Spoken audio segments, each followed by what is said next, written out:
singkat.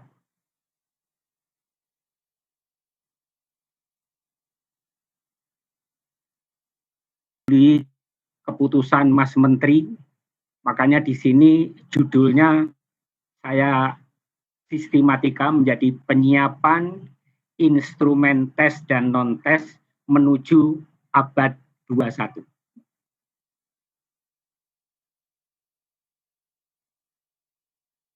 Baiklah Ibu dan Bapak, ini email saya, ada underscore-nya, bisa dicatat saja.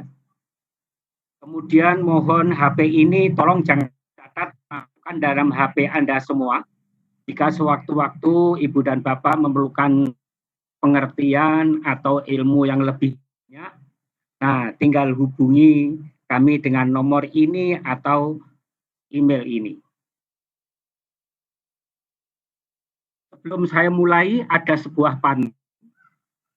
Bila Anda suka makanan berkuah, nikmatilah walau sedang pahit. Banyak hal di lingkungan pendidikan Republik ini yang begitu mudah. Mengapa sih masih harus persulit? Mana ikut tangannya? Nah, ini terinspirasi guru SD saya, sesi kelas 5 SD, masih ingat. Guru saya memberikan materi pepatah seperti ini. Nah, kalau kamu sudah dewasa, jangan seperti kata di dalam tempurung. Kata itu di dalam tempurung itu seolah langit itu di atas kepalanya dia. Itu kata itu paling hebat, paling super, nggak mau melihat apa namanya keadaan perkembangan dunia luar, nggak kelihatan. Coba sekali-kali tempurung diangkat, begitu dibuka di atas langit jauh sampai di sana masih langit. Nah itulah apa namanya misi saya untuk mengembangkan materi ini. Baiklah Ibu dan Bapak, kalau Ibu dan Bapak kesulitan, semua materi yang ingin saya sampaikan ini sudah terkumpul dalam ini. Kebetulan buku ini diterbitkan oleh penerbit Erlangga. Ibu dan bisa pesan langsung lewat Tokopedia. Hanya saya sarankan kalau di Tokopedia, carilah harga yang termurah.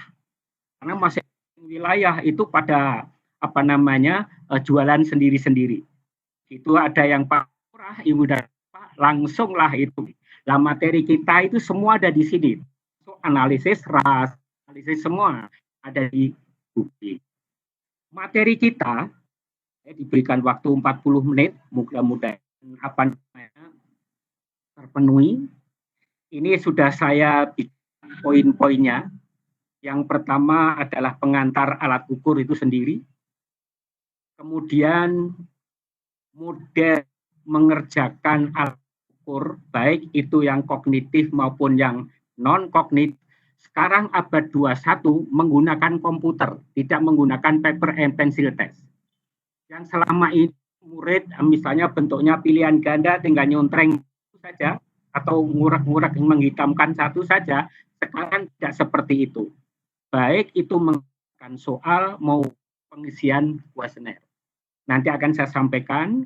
Kemudian di sini Indonesia akan memiliki dua model dengan kehilangan apa namanya UN, itu akan diterapkan literasi membaca. Kemudian yang kedua literasi numerasi, ya di sini saya masih menggunakan matematika. Kemudian tahun datang itu ada yang namanya instrumen kreatif. Nah, di sini saya berikan penilaian karakter, nanti Ibu dan Bapak bisa, ini semua ada di itu. Nih. Baiklah kita mulai saja yang pertama, yaitu jenis alat ukur. Jenis alat ukur di dunia ini hanya ada dua, baik itu tes maupun non-tes. Perlu diketahui oleh kita, tes itu datanya bisa berbentuk dikotomus maupun politomus. Dikotomus itu benar salah, politomus itu seperti soal ujian, mengarang, dan lain sebagainya. Kemudian data non-tes seperti kuesioner itu memang politomus. Mengapa ini saya angkat? Karena selama ini banyak yang tidak memahami dua jenis alat ini. Mengapa? Karena dua ini mulai tahun depan ini akan berubah seperti ini. Jadi yang objektif, yang selama ini hanya dikenal siswa itu pilihan ganda, itu ganda biasa. Mulai tahun ini ke depan dan seterusnya, itu sudah berkembang menjadi banyak sekali seperti yang saya tampilkan di sini. Jadi objektif itu selain pilihan ganda bisa berupa checkbox. Jadi misalnya benar salah. Benar salah itu berbeda dengan ya tidak. Ya tidak juga berbeda dengan fakta opini. Sesuai tidak sesuai. Metode 1, 2, 3 itu termasuk metode yang mana? Untuk sastra itu misalnya fakta atau mitos. Ini sekarang mulai berkembang ke arah ke sini. Jadi kalau guru, dosen, siswa nggak memahami perkembangan ini akan ketinggalan, bahkan ditinggal. Taunya yang lama hanya isian, menjodohkan. Menjodohkan itu pun dalam tes di komputer itu sudah berkembang menjadi drag and drop. Drag itu ditahan, mouse-nya, kemudian diklik di situ, kemudian dibawa, di drop di tempat yang ditentukan. Para siswa, mahasiswa, jangan kaget. Tahun depan ini, di samping pilihan ganda itu hanya memilih beberapa pilihan, hanya satu. Yang ke depan ini tidak.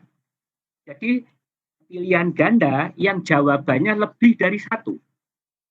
Itu tetap nilainya kalau salah ya 0. Jadi misalnya pilihan ada 4, kemudian yang benar itu ada 2, 1 A atau C. Jadi kalau salah satu salah berarti siswa tetap diskor 0. Nah, cara penskoran di komputer itu akan berbeda dengan cara penskoran di pensil. Makanya di komputer ini disediakan tiga kolom. Kolom pertama itu namanya adalah kode. Kode 1, kode 2, itu artinya skor 1, skor 2. Kemudian yang kedua, itu kolom 0, tanda 0. 0 itu artinya salah. Jadi kalau dia menjawab tidak sesuai dengan yang berdasarkan pedoman penskoran, itu akan skor 0. Kemudian ada satu lagi yang mungkin baru bagi Ibu dan Bapak, ada kode yang namanya 9. Jadi bukan skor. Jadi para orang tua kadang-kadang bingung loh, salah kok diberi skor 9. Itu bukan, tapi itu kode. Kode 9 itu artinya siswa yang sama sekali nggak menjawab. Jadi kalau dia ngorek-ngorek 1, 2 begitu, atau menuliskan A, atau menulis aku tidak tahu, itu tetap di skor 0. Jadi kita bedakan antara 0, kode 0 dengan kode 9. Jadi dari sekian siswa, satu kelas 30 orang, gitu, yang 9 itu berapa orang? Itu artinya bahwa siswa di kelas itu tidak memahami apa instrumen yang diberikan oleh guru. Kemudian yang kedua adalah politomus. Ini adalah non-objektif. Non-objektif ini selama ini hanya tahu kita, hanya uraian. Itu banyak banget. Seperti tadi yang sudah disampaikan oleh Pak Suherman. Ada kinerja, ada proyek, ada produk, ada portofolio. Nah ini harus kita siapkan juga. Termasuk ada karakter. Karakter itu ada 2. Ada penilaian langsung, pengamatan langsung. Jadi kita membawa format penskoran, itu. Kemudian kita ngamati siswa orang per orang, itu pengamatan langsung. Dan pengamatan yang tidak langsung itu bentuknya adalah kuesioner. Jadi anak biasanya melihat, jadi misalnya tahap pertama, dia memerlukan bimbingan. Biasanya masih memerlukan MB. Kemudian yang kedua, bisa mandiri. oh bisa membudaya dan seterusnya. Nah, kriteria-kriteria itu adalah apa namanya non objektif. Yang selama ini kita kenal hanya sangat setuju, setuju. Tetapi untuk ke depan kita tidak seperti itu. Makanya ada polemik, ada anak yang pusing menjawabnya, udahlah jawab sajalah, tidak berpendapat. Nah, kita menghindari itu semua, itu kita berkembang ke arah. Kemudian yang ke depan itu ada gabungan antara dikotomus dan politomus. Nah ini murid kita, ini dari SD, SMP, SMA, SMK, dan madrasah tidak terbiasa. Jadi misalnya gini, ada setuju dan tidak setuju, anak suruh memilih salah satu. Kalau setuju memberi alasan, tidak setuju juga memberi alasan. Oke, ini apa namanya keterangan ini untuk memberi penjelasan materi ke depannya. Kemudian berikutnya, ini yang tidak salah pentingnya, masalah validitas dan reliabilitas. Baik itu bentuk kuesioner maupun tes, itu tetap harus diuji validitas dan reliabilitas. Apalagi kalau sekolah atau perguruan tinggi ini ingin menyiapkan bank soal sendiri. Nah, itu harus benar-benar validitas. Oke, akan saya kasih pengantar sedikit validitas. Validitas kita ini banyak yang mengatakan begini karena ada teorinya. Validitas adalah mengukur apa yang hendak diukur. Ini teori ini tidak dipahami oleh guru SD kita. Guru MI kita sulit sekali mengukur apa yang hendak diukur. Ini bahasa di turun. Tahu apa namanya istilahnya, tetapi begitu suruh nulis soalnya, nah, jadi menurut profesor saya, karena saya pernah kuliah di Pittsburgh University, punya profesor namanya Bapak Anthony Ginitko, saya masih ingat sampai sekarang. Jadi konsep validitas menurut beliau itu ingat-ingat sama seperti dengan timbangan. Timbangan itu hanya mengukur berat, itu valid. Kalau ada timbangan tidak mengukur berat, itu tidak. Oh, ingat sampai sekarang. Mistorotun, penggaris, hanya mengukur panjang. Kalau ada penggaris tidak mengukur panjang, itu berarti tidak valid. Kira-kira Bapak Ibu ada nggak penggaris yang tidak mengukur panjang? Terutama kalau gurunya emosi, penggaris itu di depan diambil pukulana. Nah, itu harus bertobat, kan tidak sesuai dengan konsep validitas.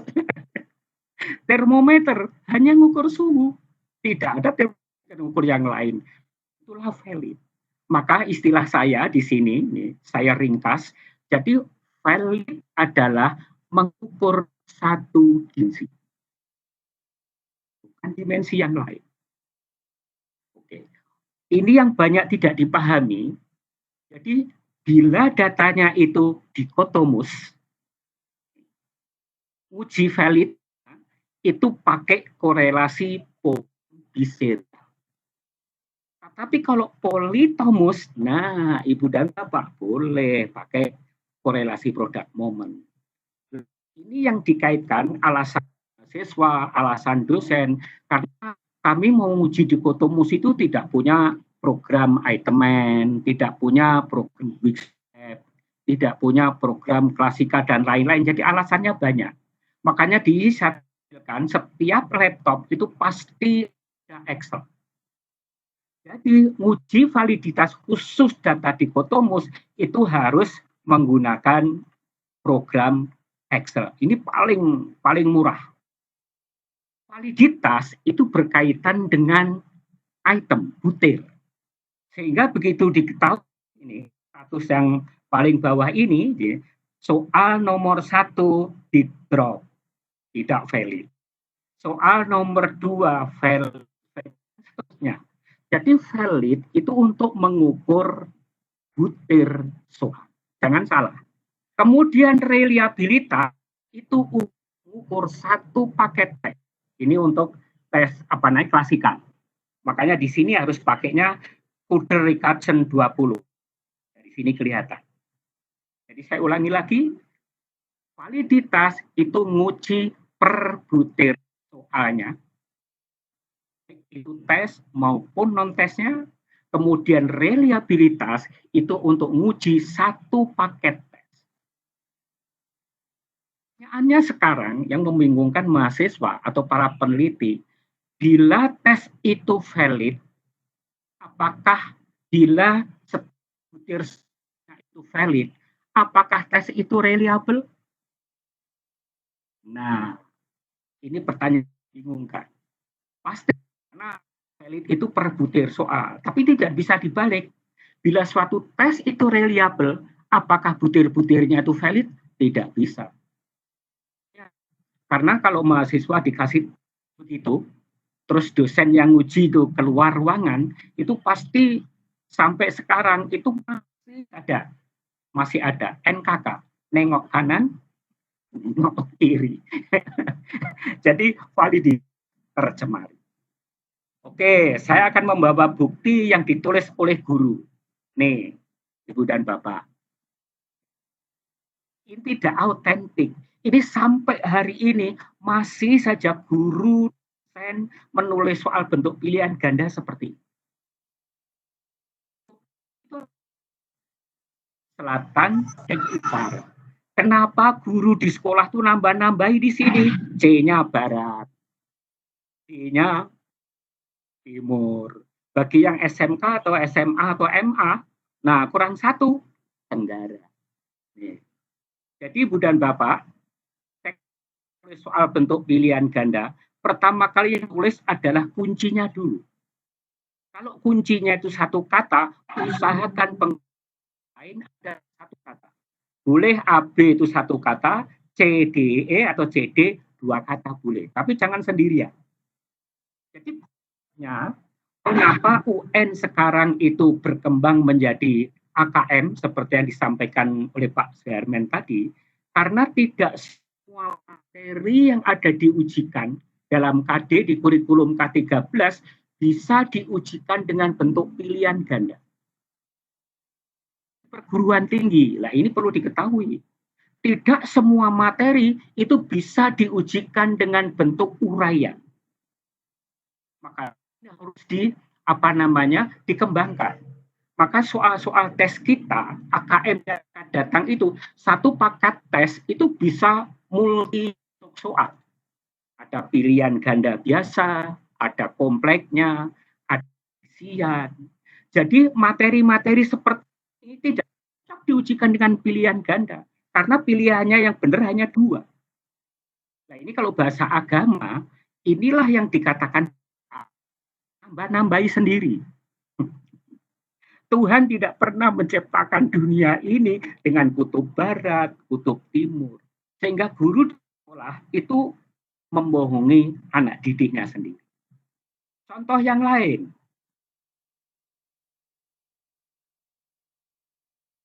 Nah, IPA. Ini bukan saya yang nulis. Ini tulisan seorang guru di salah satu provinsi. Saya hilangkan sekolah dan namanya.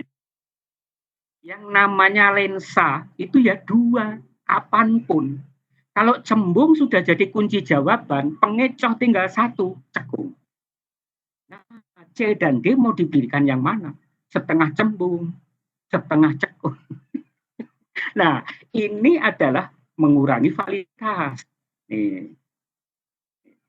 Coba yang kedua, yang namanya gerhana, dari dulu sampai sekarang, kalau tidak matahari, ya bulan.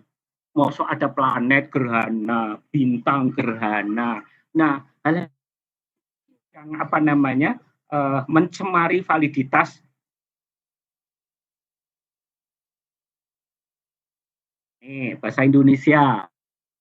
Kalimat itu ada dua, langsung dan tidak langsung. Kemudian yang C dan D mau cari contoh yang lain. Makanya ini saya katakan malapraktik. Jadi yang malapraktik itu bukan dokter di rumah sakit, guru dosen di sekolah bisa malapraktik. Yang seharusnya materi itu diujikan dan bentuk isian. Ini cocoknya isian. jawaban singkat, menjodohkan, salah. Tapi diujikan dengan bentuk pilihan ganda. Nah ini, coba, ini mengkhawatirkan sekali nih soal agama. Surat Al-Ikhlas turun, kalau yang pendek-pendek itu teorinya itu Makiyah, kalau yang panjang-panjang Madaniyah. Kemudian C dan D mau dicatat pengecoh Indonesia, Malaysia. Nah, inilah bid'ah.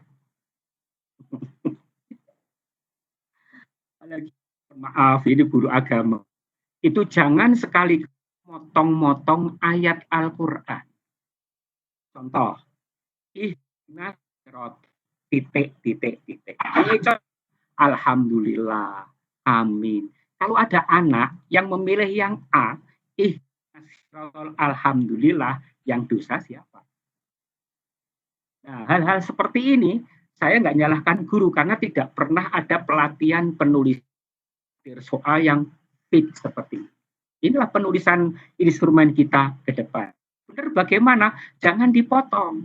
Jadi misalnya gini, Alhamdulillahirabbil alamin. Lanjutan ayat ini yang tepat adalah satu ayat Ar-Rahmanir-Rahim. Terus C, D. Jadi jangan dipotong. Kalau memang tidak bisa, uraian. Tidak bisa, isian. Jadi kalau bentuknya pilihan ganda, ini akan menyulitkan. Apalagi matematika. Kalau sudut AOB itu positif, maka tinggal satu pengecohnya negatif. Kalau sudah sudut terdepan itu terkecil, tinggal satu terbesar, yang lainnya sulit. Ini contoh yang SMP. Ini pembilang dan penyebut. Kalau pembilangnya sudah kunci jawaban, tinggal penyebut. C dan D mau carikannya kemana? Ada bahaya sekali, Ibu dan Bapak, saya termasuk mengingatkan, anak-anak kita kadang-kadang melecehkan lambang negara, nama negara. Itu bukan karena gagasan dia, karena gurunya sekolah itu sudah memberikan pengecoh seperti ini. Pasal 36 Undang-Undang 45 dinyatakan bahwa lambang negara adalah kuncinya Garuda Pancasila. Kemudian ini dibuat bentuk pilihan ganda. Nah, pengecohnya itu membahayakan. Lebih baik hal seperti ini isian. Jawaban singkat, menjodohkan, benar salah. Nah, ini ke depan kita harus kita atur sedemikian rupa. Oleh karena itu, untuk menentukan validitas tadi, mempunyai strategi seperti ini. Misalnya ini contoh yang paling mudah matematika. Ini 48 dibagi 4, itu adalah 12. 2 kali 3, 6. 12 dikurang 6, kuncinya adalah 6. Rata-rata guru di sekolah, ini mohon maaf, yang penting kuncinya ketemu. Kemudian pengecoh B, C, D dikarang aja, mau naik atau mau turun. Jadi kalau mau naik, itu yang A itu kan 6, ya naik 7, 8, 9. Turun 6, 5, 4, 3. Hal seperti ini mencemari validitas instrumen kita. Yang benar bagaimana? Nah, ini saya buatkan contoh. Jadi ada anak yang cara menghitungnya tidak seperti konsep kita. Jadi dia begini, 4 kurang 2, 2. 48 dibagi 2, 48 bagi 2 kali 3. Jadi di sini semua udah saya buatkan. 48 bagi 2 kali 3. Bagi 6, 8. Jadi masing-masing ini ada logika berpikir. Pokoknya nyambung bu. Iya wis. Para kata uangnya berapa? Apa ini? Untuk apa ini? Oh iya. Lu menang mana? Belajar. Saya memberikan instrumen kepada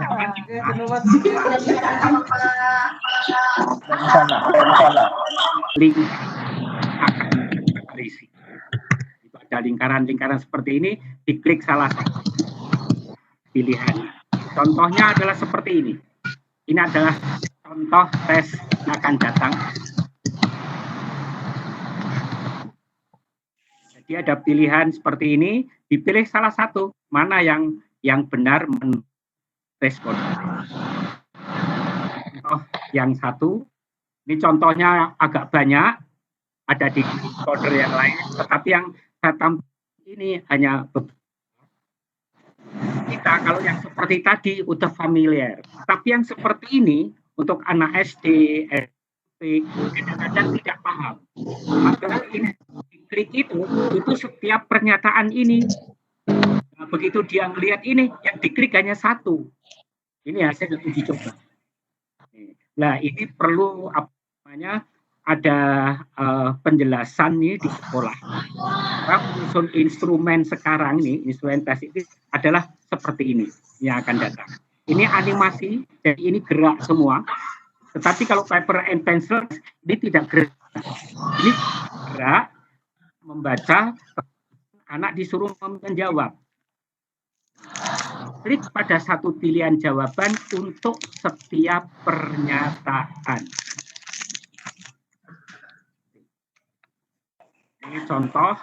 Ini contohnya drag and drop. Kalau paper pensil nggak ada. Jadi ini ditarik, klik, tarik, letakkan di atas, dan seterusnya. Nah, tes yang ke depan ini akan menggunakan model-model seperti ini. Itu model yang pertama. Model yang kedua, ini yang mengagetkan bagi siswa. Ada banyak pilihan, misalnya biasanya SMP itu 4 pilihan, SD, SMP, kemudian SMA, MA, SMK itu 5 pilihan. Itu ada pilihan lebih dari satu salah, dikasih skor 0. Nah, ini yang baru yang tidak terbiasa di sekolah. Contohnya seperti ini apa namanya wacananya, teks. Kemudian ini butir soalnya. Makanya di sini klik pada beberapa pilihan jawaban. Jadi ada jawaban yang benar lebih dari anak hanya ngeklik satu, tetap skornya 0. Ini adalah teknik penyusunan instrumen yang akan datang. Kemudian model yang ketiga. Ini semuanya ada sekitar 13 model. Mudah-mudahan 10 yang akan datang apa namanya bisa mumpuni. Ini ngetik biasa seperti itu di komputer. Ini contohnya seperti ini. Jadi ini teksnya, kemudian apa yang kamu pahami tentang teks ini, tulis di sini.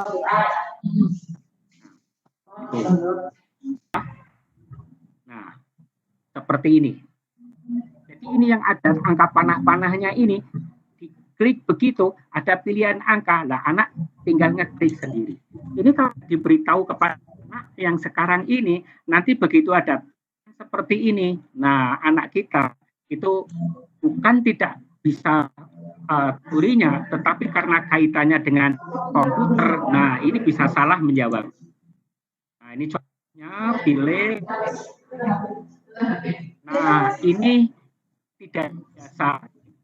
Jadi diklik mau merah atau biru. Setelah milih salah satu, kemudian baru. Jadi contoh. Membaca kira-kira ditanyakan apa pertanyaannya di sini. Tolong ditebakkan pakai warna serap. Ini soal di pensil tes tidak ada. Nah, untuk abad yang kedua itu kayak gini, ini memungkinkan. Dan ini juga dibuatkan butir soalnya seperti gambar. Ya. Bukan di seperti ini. Kemudian menggunakan silinder nih. Jadi ada silinder nih, matematika. Kemudian ini tinggal dipilih, disuruh isi sendiri. Ini contoh berikutnya. Kemudian ini apa namanya wacananya. kasusnya di sini, kemudian anak disuruh mengisi. Nah, hal-hal seperti ini masih asing di siswa kita. Model ketujuh, ini tarik garis ke sini, drag and drop. Tadi sudah ada. Jadi misalnya kayak gini, ini ditarik berdasarkan wacana yang ada. Kemudian berikutnya, Bu dan Bapak, ini ada macam denah begitu. Nah, anak disuruh mana yang cocok A, B, C, D. Ini A itu cocoknya yang mana? Ini klik, geret, taruh di sini. Ini klik, geret, taruh di sini. Kalau yang sekarang namanya adalah menjodohkan.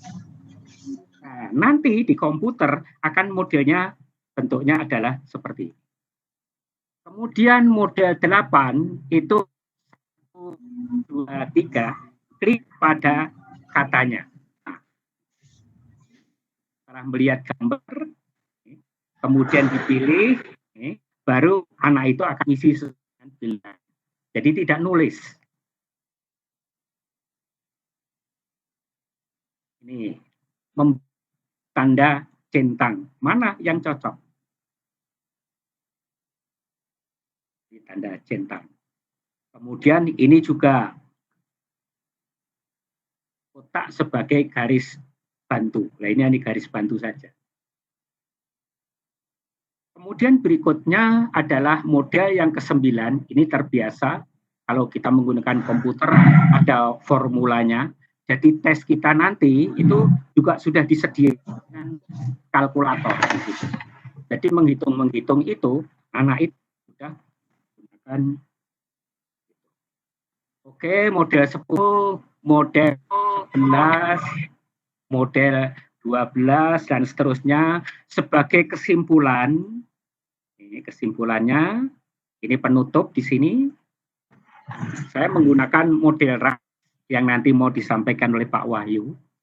Jadi semakin tinggi kemampuan anak memahami materi yang diajarkan guru itu tuntas di sini, peluang menjawab benar soal pasti tinggi. Saya ulangi lagi, semakin tinggi kemampuan anak memahami materi yang diajarkan guru tuntas di sini, peluang menjawab benar soal pasti tinggi. Tetapi kalau kemampuan anak memahami materi itu 50% di sini, peluang menjawab benar soal juga 50%.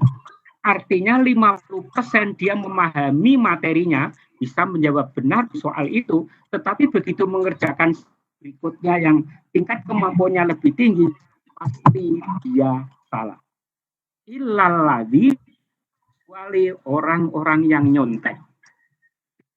Sukses.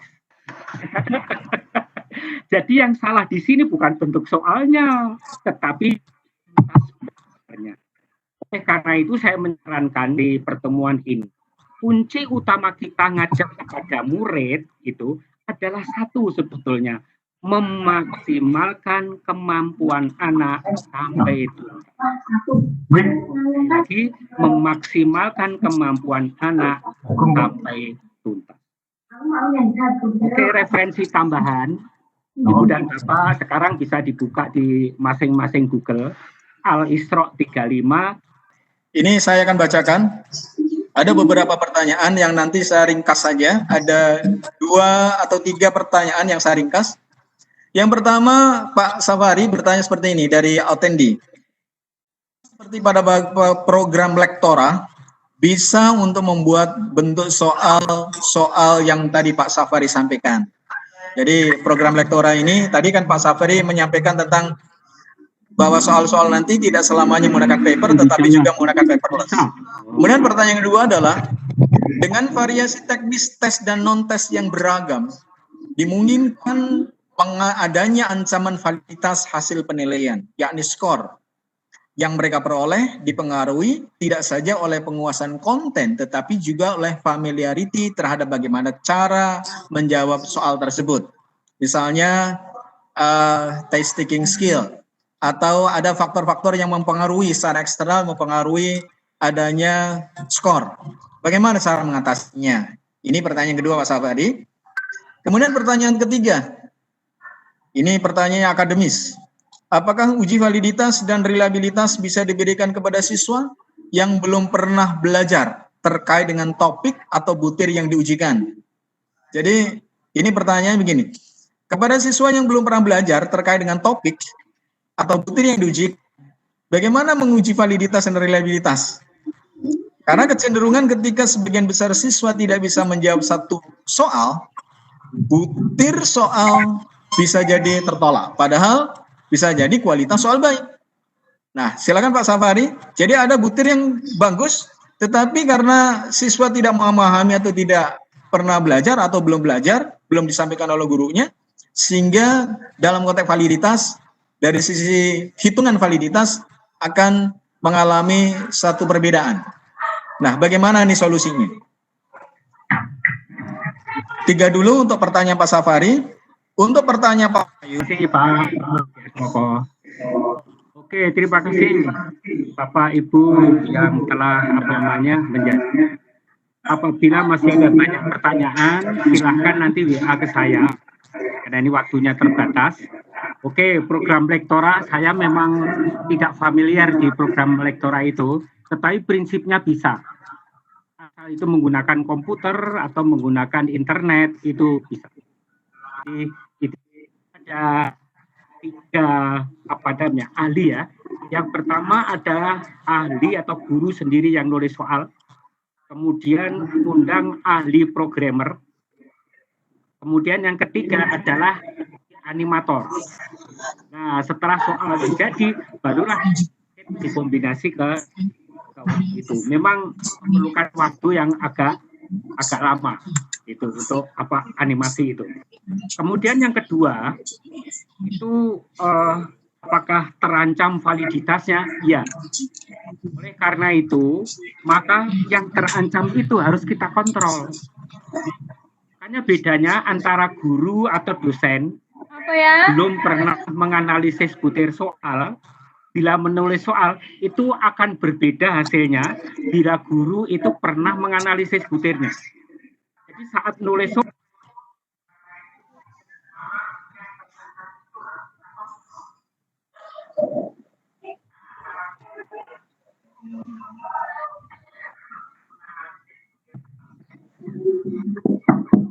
jadi validitas itu kaitannya kepada alat ukurnya.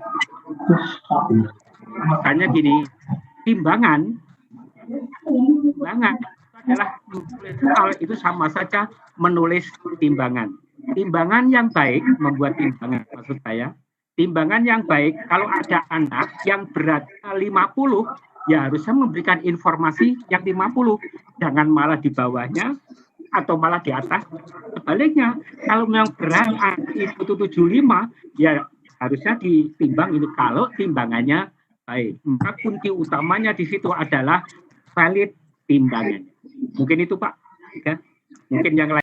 Yang pertama adalah apakah kita bisa memakai instrumen sikap dengan menggunakan RAS. Tentu saja sikap itu bisa bergradasi, mulai dari yang paling rendah sikapnya itu cuma ya mendukung gitu ya, terus hanya di dalam hati lah gitu ya. Kalau di Islam itu hanya di dalam hati, sampai sikap yang sangat-sangat mendukung itu sudah mulai action gitu. Itu bisa juga sangat bisa dibuat dengan gradasi dengan menggunakan RAS. Kemudian apakah bagaimana cara pemberian bobot pada skala Thurston?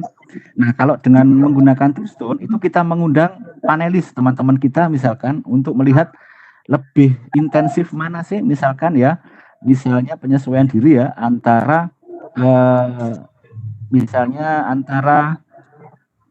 menyenangkan di sekolah di sini ataukah indikator misalkan cukup menyenangkan saya betah di sini, itu manakah yang memiliki bobot yang paling tinggi, itu bisa dari kolega atau pakar gitu ya. Nah, namun dari RAS model itu nanti akan ditentukan oleh RAS. Jadi ketika kita menggunakan analisis RAS itu setiap butir akan memiliki bobot yang berbeda-beda atau tingkat kesulitan atau intensitas yang berbeda-beda. Kemudian skor apakah sudah dihasilkan melalui rumus?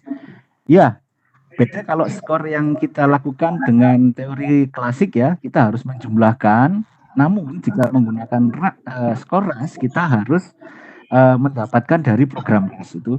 Nah, ada jika Bapak Ibu sekalian tertarik, itu ada beberapa program RAS itu yang bisa dianalisis secara online. Jadi kita tinggal copy paste dari Excel, kita paste di di website tersebut, nanti akan keluar tingkat kesulitannya maupun kemampuan atau skor setiap siswa, skor yang sudah terbobot oleh item-itemnya. Seperti itu, Pak Moko. Selanjutnya, jika soal yang diberikan tidak sesuai dengan ketuntasan belajar dan guru menganggap sudah tersampaikan, bagaimana hasilnya?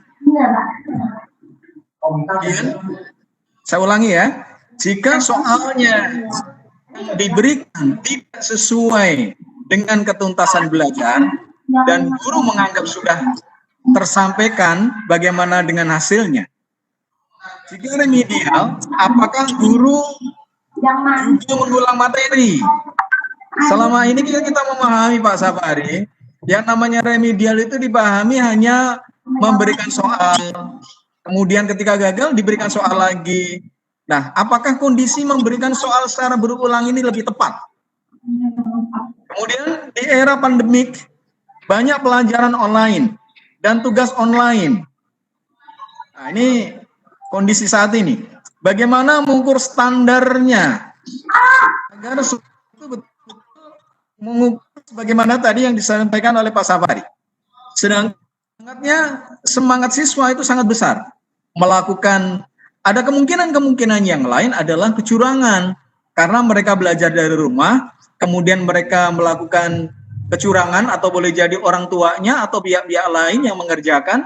Nah, bagaimana agar menjaga satu kualitas tugas yang diberikan oleh guru kepada siswa dalam kondisi belajar dari rumah atau study from home, SFA.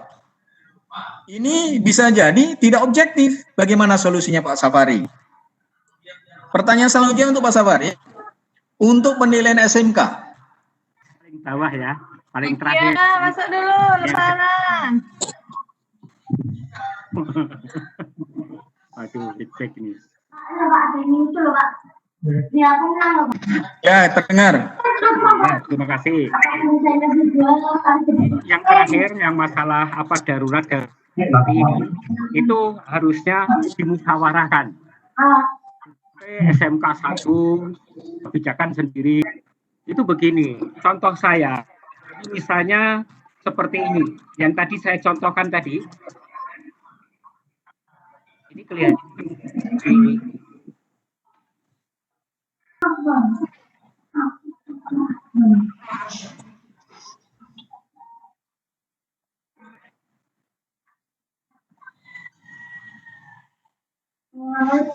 Nah, ini contoh konkretnya seperti ini. Jadi, kalau pilihan jawabannya ini kita peroleh susun ada logika berpikirnya, anak yang salah memilihnya kan A. Bila ada anak yang memilih C atau D, kita tanyakan langsung sebetulnya jawaban ini adalah digunakan untuk dia. Jadi remedial. Nah, pertanyaan di sekolah, guru-guru menulis soal sudah seperti apa tidak? Berarti soalnya itu belum bermakna secara untuk remedial. Jadi contoh misalnya, siapa anak-anak yang memilih D? Ada 5 orang, kan gitu kan? Nah, 5 orang itu mulainya dari sini. 48, ya dia ngitungnya itu dari sini dulu. 2 kali 3. 72 ini. 4 2 kali 3. Ini 4 kali kurang 2, 2. 48 bagi 2, 4 kali 3, 72. Jadi kalau ada anak yang memilih ini, langsung Nah, itu salah. Itu remedial. Walaupun itu bentuk pilihan ganda, itu remedial. Dirinya. Kemudian tadi apa, Pak? Pertanyaan yang pertama. Pertanyaan pertama tadi tentang tuntasan belanja, Pak. Oh ya, jadi betul.